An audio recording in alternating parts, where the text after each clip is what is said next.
పిల్లల భవిష్యత్తు కోసం నానా కష్టాలు పడి పిల్లల్ని చదివిస్తారు, కాలేజీలకి పంపిస్తారు.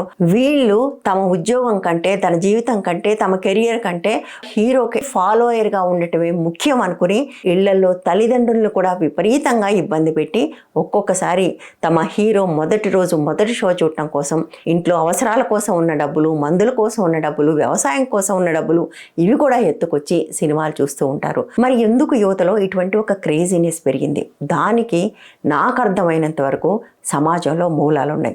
ఉద్యోగాలు లేవు, విపరీతమైన నిరుద్యోగం. ముఖ్యంగా భారతదేశంలో విపరీతంగా పెరిగిపోయింది గ్రాడ్యుయేట్ అన్ఎంప్లాయ్మెంట్. అంటే ఎంతో కొంత చదువుకున్న వాళ్ళకి ఏ రకమైన ఉద్యోగాలు లేని ఒక పరిస్థితి ఉంది. మన దేశంలో ఉన్న ఈ చదువుల వల్ల వాళ్ళకి ఇంకొక స్కిల్ రాకుండా పోయింది. కాబట్టి స్కిల్ బేస్డ్ జాబ్ చేయలేరు, ఈ చదువుకి ఉద్యోగం కూడా రాదు. దాంతో విపరీతంగా ఎడ్యుకేటెడ్ అన్ఎంప్లాయ్మెంట్ దేశంలో పెరిగిపోయింది. ఒక మనిషికి బతకడానికి ఒక పని లేకపోతే, దొరకకపోతే మొట్టమొదట బలయ్యేది ఆ మనిషి ఆత్మగౌరవం. అంటే లో సెల్ఫ్ ఎస్టీమ్తో ఉంటారు వాళ్ళు.